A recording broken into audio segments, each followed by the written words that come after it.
नमस्कार दोस्तों, चलिए स्टार्ट करते हैं आज का नया टॉपिक। आज हम पढ़ेंगे heat and thermodynamics. Heat and thermodynamics, ठीक है।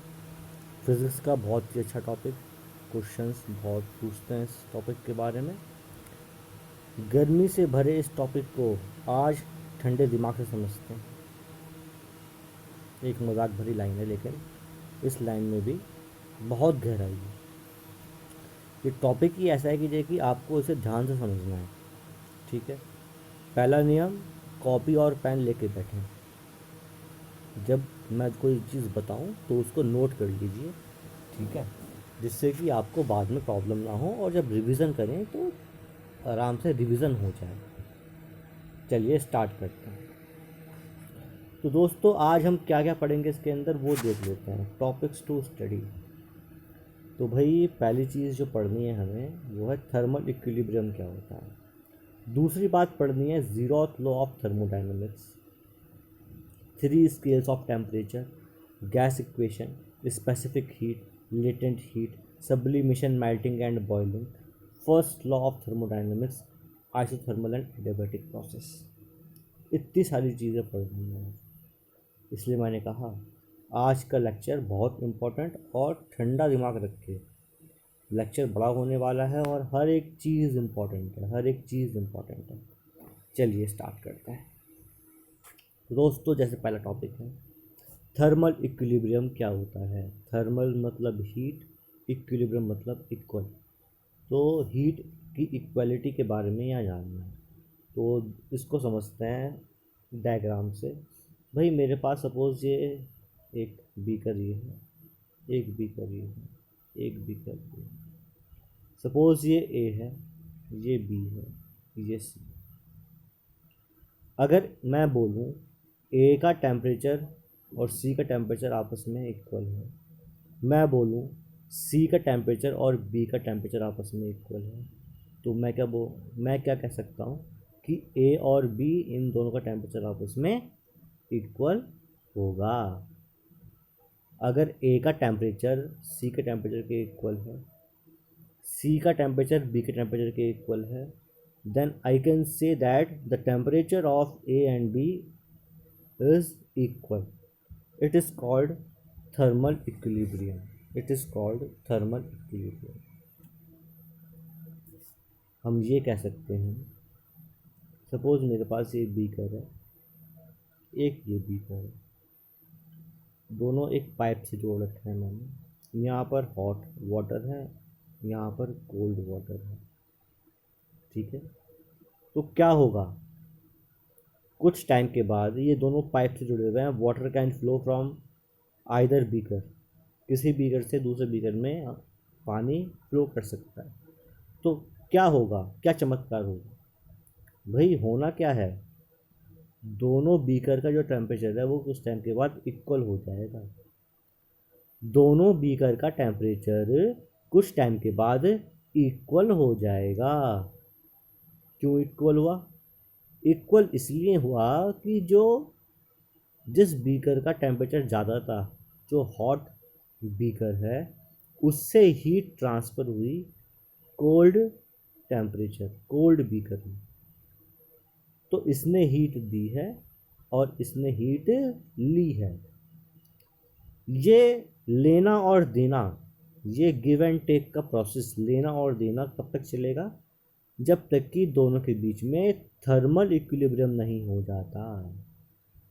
ये दोनों के बीच में लेना और देना तब तक चलेगा जब तक कि दोनों के बीच में थर्मल इक्विलिब्रियम नहीं हो जाता, ठीक है। थर्मल इक्विलिब्रियम का मतलब है दोनों का टेम्परेचर इक्वल नहीं हो जाता। जैसे ही दोनों के बीच में थर्मल इक्विलिब्रियम होगा, the transfer of heat stops, transfer of heat stops. तो यहाँ पर हमें कुछ बातें मालूम चली क्या भाई, if we connected two bodies of different temperature, एक बॉडी है दूसरी बॉडी है, both have different temperature and they are connected with each other, then heat flows from hot body to cold body. Okay, hot body gives heat and cold body takes heat. The amount of heat given is equal to amount of heat taken. ये बात समझ में आती है इसके अंदर। चलिए दोस्तों आगे बढ़ते हैं। Next is zeroth law of thermodynamics. Zeroth law of thermodynamics, ये जो जीरोथ लॉ है ये कुछ कुछ थर्मल इक्विलिब्रियम पे ही बेस्ड है। जीरोथ लॉ कहता है कि अगर कोई बॉडी है उसका टेम्परेचर ए है, दूसरी बॉडी है उसका टेम्परेचर बी है, और तीसरी बॉडी है उसका टेम्परेचर सी है। अगर ए का टेम्परेचर सी के बराबर है और बी का टेम्परेचर सी के बराबर है, then we can say that A और बी का टेम्परेचर आपस में इक्वल होगा। If the temperature of A is equal to C, the temperature of B is equal to C, then we can say that A and B are in thermal equilibrium. We can say that A and B are in thermal equilibrium. This law is known as zeroth law of thermodynamics. इसी को बोलते हैं zeroth law of thermodynamics. बात समझ में, you can write it. If we have three bodies A, B and C, and the temperature of body A is equal to temperature of body C, the temperature of body B is equal to temperature of body C, then we can say that A and B are in thermal equilibrium. This law is known as zeroth law of thermodynamics. Okay दोस्तों, चलिए next is three scales of temperature. तो हमें तीन scale मालूम है temperature के, भाई कौन कौन से? फ़ारेनहाइट, केल्विन, सेल्सियस मालूम है। फ़ारेनहाइट, केल्विन और सेल्सियस, ये तीन स्केल मालूम है। अब मालूम तो हैं, तीन स्केल क्यों निकालने पड़े भाई? ये नाम है साइंटिस्ट के। फ़ारेनहाइट नाम है साइंटिस्ट का, केल्विन नाम है साइंटिस्ट का, सेल्सियस नाम है साइंटिस्ट का। भाई ये तीनों अलग अलग कंट्रीज़ के होंगे, किसी का काम पसंद नहीं आया, उसने अपना स्केल निकाल दिया। मैं भी निकाल सकता हूँ अपना स्केल, तुम भी निकाल सकते हो अपना स्केल।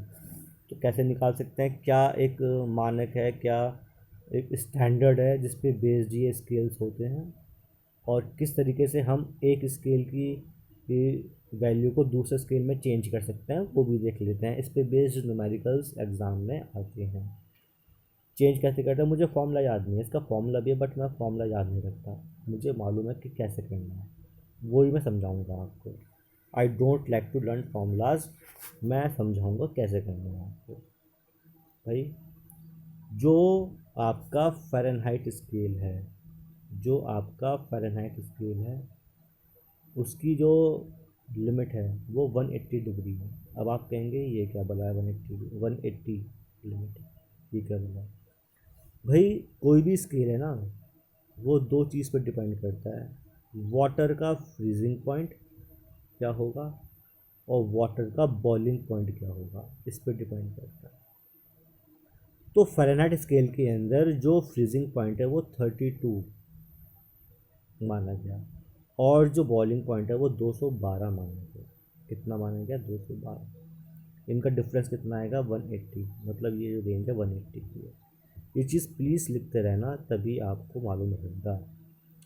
फ़ारेनहाइट स्केल में जो फ्रीजिंग पॉइंट ऑफ वाटर है वो 32 माना गया। फ़ारेनहाइट भाई साहब ने फ्रीजिंग पॉइंट वाटर का 32 माना और बॉइलिंग पॉइंट माना 212। इनका डिफरेंस 180। तो भाई केल्विन ने क्या माना? तो केल्विन भाई साहब आए मटकते हुए, तो केल्विन भाई साहब ने क्या माना? उन्होंने कहा भाई जो इसका बॉइलिंग फ्रीजिंग पॉइंट होगा, लिक्विड का जो फ्रीजिंग पॉइंट होगा, मतलब वाटर का जो फ्रीजिंग पॉइंट होगा, वो मैं मानता हूँ 273, और जो बॉइलिंग पॉइंट है वो मानता हूँ मैं 373। ये भाई साहब मटकते हुए आए, इन्होंने कहा कि जो फ्रीजिंग पॉइंट है लिक्विड का, लिक्विड मतलब वाटर का, वो 273 पॉइंट समथिंग होता है, लेकिन मैं यहाँ पे 273 लिख रहा, 273.15 के आसपास होता है। लेकिन इतना डीप नहीं जाना हमें, हमें आईआईटी का एग्ज़ाम क्रैक नहीं करना है, ठीक है। फ्रीजिंग पॉइंट जो है 273 माना और बॉइलिंग पॉइंट माना 373। कितना डिफरेंस है दोनों के बीच में? इनकी जो लिमिट थी केल्विन टेम्परेचर पे वो थी 100। 373 माइनस 273 इज़ 100, तो इनकी जो लिमिट थी वो 100 थी। तो भाई सेल्सियस ने क्या बताया, सेल्सियस साहब आए, उन्होंने कहा भाई तुम हो बेवकूफ़। सेल्सियस साहब आए, उन्होंने कहा तुम हो बेवकूफ़ भाई, बॉइलिंग फ्रीजिंग पॉइंट तो हम मानेंगे 0 और बॉइलिंग पॉइंट मानेंगे हम 100। ठीक है, ये बड़े साहब थे, इनकी बात आज भी मानते हैं। बच्चे से पूछोगे कि जय बॉइलिंग पॉइंट क्या है पानी का, तो 100 ही बताएगा। फ्रीजिंग पॉइंट क्या है पानी का, तो 0 ही बताएगा। ठीक है, उसे ये नहीं पता कि जय कि वो सेल्सियस में है या फ़ारेनहाइट में या केल्विन में। छोटे बच्चे से पूछोगे आप 5th क्लास का या 6th क्लास का, उससे पूछो boiling point of water, sir 100। Freezing point of water, sir 0। किस स्केल में है भाई, ये चीज़ सीखते हैं हम इंटर क्लास में, वो चीज़ बता रहा हूँ मैं। तो सेल्सियस साहब ने कहा कि freezing point of water 0 and boiling point of water is 100। Okay, तो दोस्तों इनका रेंज कितना हो गया, इनका भी हो गया 100। ये मैं रेंज ये सब चीज़ मैं क्यों बता रहा हूँ, ये बता इसलिए रहा हूँ, अब निकालेंगे फॉर्मूला। चलो भाई, अगर मुझे फ़ारेनहाइट को चेंज करना है सेल्सियस में, कैसे करना है, Fahrenheit minus freezing point upon range is equal to Celsius minus freezing point upon range. Value put कर देना, आंसर आ जाएगा। कुछ याद नहीं रखना आपको, नहीं फॉर्मूला याद रखना, केवल आपको ये चीज़, ये कॉन्सेप्ट याद रखना है। अगर ये कॉन्सेप्ट याद है, कोई माइका लाल आपके क्वेश्चन को गलत नहीं कर सकता, और ना ही आपको एग्ज़ाम में कुछ याद करके जाना है। अब यहाँ पे फ़ारेनहाइट से यहाँ पे कोई भी हिसाब आ जाए, चाहे चाहे वो फ़ारेनहाइट हो, चाहे वो सेल्सियस हो, चाहे वो केल्विन है, चाहे वहाँ पे मैं आ जाऊँ, चाहे वहाँ पे तुम आ जाओ। अगर आपको मालूम है कि मैंने बॉइलिंग पॉइंट, मैंने फ्रीजिंग पॉइंट क्या रखा है, मेरा टेम्परेचर का रेंज कितना है, then we can convert any temperature scale into other temperature scale. आगे बात समझ में, हम किसी भी टेम्परेचर स्केल को दूसरे में कन्वर्ट कर सकते हैं इस मेथड से। ठीक है, फ़ारेनहाइट माइनस उसका उस स्केल में जो फ्रीजिंग पॉइंट था वो upon range equal to Celsius minus Celsius scale पे जो फ्रीजिंग पॉइंट था वो अपॉन रेंज। ठीक है, चलो अब मुझे चेंज करना है केल्विन को सेल्सियस में, तो भाई Kelvin minus freezing point 273 upon 100 is equal to Celsius minus freezing point upon range 100। Solve कर लो, आंसर गलत आ जाए तो मैं अपना नाम चेंज कर दूंगा। ठीक है, नहीं आने का दोस्तों, नहीं आने का, यकीन मानो। तो ये समझ में आया, चलो आगे बढ़ते हैं। Next is gas equation. तो पहले तो गैस इक्वेशन लिख लेते हैं भाई, P V is equal to n R T. ये this is the ideal gas equation. अब ये मैं जो वर्ड बोल रहा हूँ आइडियल, इसका मतलब क्या है वो समझा रहा हूँ मैं। देखो दोस्तों, गैस की कुछ प्रॉपर्टीज़ होती हैं, अगर वो उन प्रॉपर्टीज़ को फॉलो करता है तो we say that gas is a ideal gas. अगर वो प्रॉपर्टीज़ फॉलो नहीं करता जो मैं बताऊंगा आपको अभी, then we can say that gas is not an ideal gas.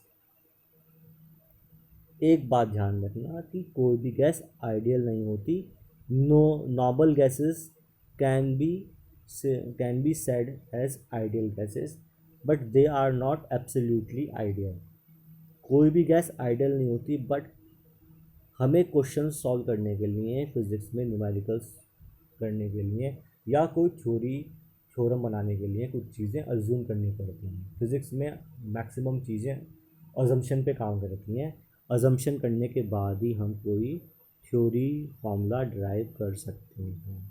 तो यहाँ पर भी ये जो फार्मूला है, इसमें अज्यूम किया गया है that we are talking about an ideal gas. अब चलते हैं कि ये आइडियल गैस कौन सी गैस होती है। तो दोस्तों, वो gas Ideal gas is a gas in which the particles of a gas are massless. Mass नहीं है उन पार्टिकल्स के अंदर, they are separated by infinite distance, उन पार्टिकल के बीच में बहुत ही ज़्यादा डिस्टेंस है। Means the attraction between those particles, the inter atomic attraction या inter molecular attraction between those particles is negligible, they contain negligible volume of the space. That type of gas can be termed as ideal gas.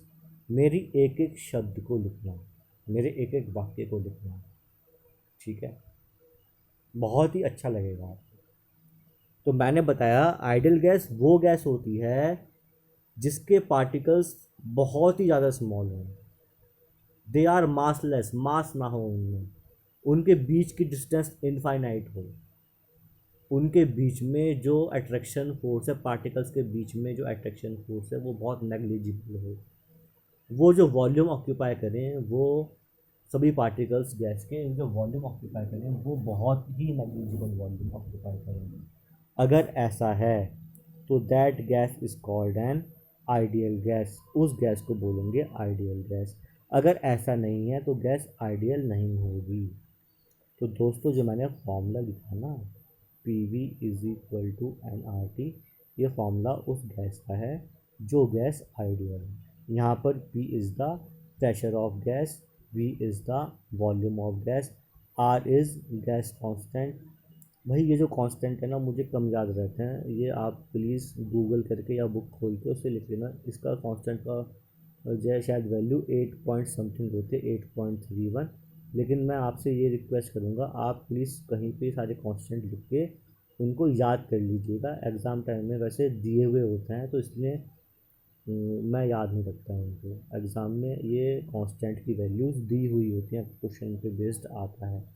नहीं तो question ऐसा आएगा कि ये constant cut जाएगा, आपको value नहीं लिखनी पड़ती, ठीक है। और अगर आपको फिर भी कोई चुल है, आपको याद रखना है तो जो आप उसको याद कर सकते हो, गूगल करिए मिल जाएगा आराम से। चलो, T is temperature, what is n, n is mole, mole of gas. ये भी एक अच्छा कॉन्सेप्ट है व्हाट इज़ मोल, लेकिन मैं इतना डीप नहीं जाऊँगा कि मोल कैसे निकालते हैं, इसके क्या कॉन्सेप्ट है। मोल कॉन्सेप्ट पे नहीं जा रहा मैं, मेरी एक वीडियो है मोल कॉन्सेप्ट पर, आप वो देख सकते हो अगर आपको देखनी है। मैं केवल बताऊंगा मोल कैसे निकालेंगे। भाई मोल जो है कैसे निकालेंगे, मोल का फॉर्मूला होता है mass in gram upon molecular mass of gas, mass in gram of gas upon molecular mass of gas. जब हम ये करेंगे तो हमें मोल मिल जाता है। क्या मिल जाता है? मोल मिल जाता है। तो समझो, समझ में आया दोस्तों कि ये गैस इक्वेशन क्या होती है। चलो आगे देखते हैं। Next topic is specific heat. What is specific heat, इसको भी समझते हैं फॉर्मूले से। भाई स्पेसिफिक हीट का फॉर्मूला होता है Q is equal to m c delta T. Specific heat का फॉर्मूला होता है Q is equal to m c delta T. Q is heat, okay, M is mass, ये C जो है this is specific heat and T is temperature. अब अगर suppose मैं यहाँ पर M को 1 कर दूँ, ये चेंज को 1 कर दूँ, तो C इक्वल टू Q होगा या नहीं होगा? बिल्कुल होगा। अगर मैं M की वैल्यू को 1 कर दूँ और ये जो डेल्टा टी है इसको भी 1 कर दूँ, तो C की वैल्यू Q के बराबर आएगी? बिल्कुल आएगी। तो क्या बनता है इसका definition? The heat given to 1 kg of substance to raise its temperature by 1 degree centigrade, that heat is called specific heat of an object। बहुत ही शानदार, एक बार और सुनता। The heat given to 1 kg mass of an object to raise its temperature by 1 degree centigrade, that heat is called specific heat of that object। उस heat को बोलते हैं उसकी स्पेसिफिक हीट। याद रहेगा दोस्तों। इसकी यूनिट निकालते हैं क्या होगी। यूनिट का मैंने आपको तरीका वो अच्छा बता रखा है, वीडियो भी है, आप देख सकते हो। तो C is equal to Q by m into delta T, ये आ गया फॉर्मूला C का। तो भाई Q की यूनिट जूल भी होती है, Q इज़ हीट, हीट की यूनिट जूल भी होती है और कैलोरी भी होती है। क्वेश्चन में देख लेना क्या दे रखा है। मैं जूल चलता हूँ लेके, जूल अपॉन केजी, और यहाँ पे डिग्री सेल्सियस भी हो सकता है और केल्विन भी हो सकता है। ठीक है, तो इसकी यूनिट जो आ जाएगी जूल अपॉन केजी केल्विन, या फिर जूल अपॉन केजी सेल्सियस। सी, ये इसकी यूनिट है। निकालते कैसे हैं ये सब चीज़ें मैंने आपको समझा रखी हैं, वीडियोस पे सेपरेट है, यू कैन वॉच। आगे देखते हैं हम लेटेंट हीट क्या होती है। लेटेंट हीट क्या होती है तो दोस्तों, लेटेंट हीट वो हीट होती है जो यूज़ होती है स्टेट चेंज करने में। मैटर की तीन स्टेट होती हैं, मैटर की तीन स्टेट होती हैं दोस्तों। ठीक है, सॉलिड, लिक्विड एंड गैस। मालूम है, matter has three state, solid, liquid, gas. The amount of heat given to change the state of an object is called latent heat. The amount of heat given to change the state of an object, अगर solid है उसको liquid में लाने के लिए तो हमने heat दी, या लिक्विड है उसको गैस में लाने के लिए हमने कोई heat the, that is called latent heat. उसको बोलते हैं हम लेटेंट हीट। बात समझ में आ रही है बात? चलो, अब भाई लेटेंट हीट मैंने बताया आपको, अगर सॉलिड से लिक्विड में जा रहा है तो भाई मेल्ट हो रहा होगा ना, तो उसको बोलेंगे लेटेंट हीट ऑफ मेल्टिंग। क्या बोलेंगे? लेटेंट हीट ऑफ मेल्टिंग, उसको बोलेंगे लेटेंट हीट ऑफ मेल्टिंग। और अगर जो है हमें ये चेंज करना है लिक्विड से गैस में, तो latent heat of sublimation, gas में जा रहा है ना, तो latent heat of sublimation. Sublimation का मतलब होता है कि जब गैस में जाता है, तो latent heat of vaporization, sorry sorry sorry, अगर जाता है सॉलिड से गैस में डायरेक्ट तो होता सब्लिमेशन। ठीक है ना, सब्लिमेशन मतलब कि सॉलिड से गैस में, लिक्विड से गैस में जा रहा है तो जो है लेटेंट हीट ऑफ वेपराइजेशन। काट दो उसको, वेपराइजेशन, वेपर में लेके आना है। ठीक है, तो ये समझ में आया आपको। इसका फॉर्मूला जो होता है वो होता है Q is equal to m multiply L. ठीक है, Q multiply by Q equal to m into L, ये इसका फॉर्मूला हो गया। चलो भाई आगे बढ़ते हैं। सब्लिमेशन, मेल्टिंग और बॉइलिंग क्या होता है मैंने बताया आपको। सब्लिमेशन मतलब अगर जा रहा है सॉलिड से गैस में, दैट इज़ सब्लिमेशन। मेल्टिंग मतलब कि सॉलिड से लिक्विड मेल्टिंग, और लिक्विड से जा रहा है गैस में तो बॉइलिंग। ठीक है, चलो next is first law of thermodynamics. भाई इन्होंने ये कहा, फर्स्ट लॉ ने ये बताया कि अगर हम कोई भी हीट किसी बॉडी को दे रहे हैं, वो दो चीज़ में काम आती है। एक तो उसकी इंटरनल एनर्जी बढ़ेगी, और फिर जो पार्टिकल्स हैं बॉडी के वो कुछ काम करेंगे, वर्क करेंगे। The heat given to any object is used in two ways. First part is used to increase the internal energy of an object, and second part is used to do some work by the particles of an object. This is called first law of thermodynamics. लिख लिया? चलिए, next is isothermal and adiabatic process. भाई पहला देखते हैं isothermal process क्या होता है। ऐसा प्रोसेस जिसमें जो हीट चेंज है वो ना हो। मतलब अगर हमारा जो कंटेनर है वो कंडक्टिंग है, सपोज़ यहाँ पे मैंने हीट बढ़ाई, बट ये कंडक्टिंग है, तो जो हीट बढ़ेगी सब बाहर निकल जाएगी ना, अंदर अंदर जो है चेंज नहीं होगा टेम्परेचर में। तो ऐसा जो प्रोसेस है उसको बोलते हैं हम आइसोथर्मल। ठीक है, अगर आप हीट बढ़ा रहे हो, आप गर्म कर रहे हो, लेकिन गर्मी बाहर निकलने का रास्ता मिल गया उसको, तो अंदर गर्म नहीं होगा ऑब्जेक्ट, तो ऐसे को बोलते हैं हम आइसोथर्मल प्रोसेस।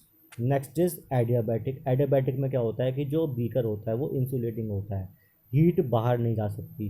तो आपने जो हीट दिया उससे टेम्परेचर बढ़ा, टेम्परेचर बढ़ेगा यहाँ पर, क्योंकि हीट कांट फ्लो आउटसाइड। तो ऐसे प्रोसेस को बोलते हैं हम एडियाबैटिक प्रोसेस। ठीक है, चलो। तो दोस्तों यहाँ पर ये मैंने आज आपको समझाया हीट एंड थर्मोडाइनमिक्स टॉपिक। मैं उम्मीद करता हूँ आपको समझ में आया होगा ये टॉपिक। और अगर आपको अच्छा लगा, समझ में आया, कोई दिक्कत अगर नहीं है तो प्लीज़ इसको लाइक करिए, शेयर और सब्सक्राइब करिए। कोई दिक्कत है मुझे कमेंट करिए, कहाँ दिक्कत है कमेंट करिए, मैं उसको सॉल्व करूँगा। दोस्तों आपके लिए ही पढ़ा रहा हूँ, आपके लिए ही हूँ, और हमेशा आपकी सेवा में तत्पर रहूँगा। तब तक के लिए धन्यवाद। आपका दिन शुभ हो।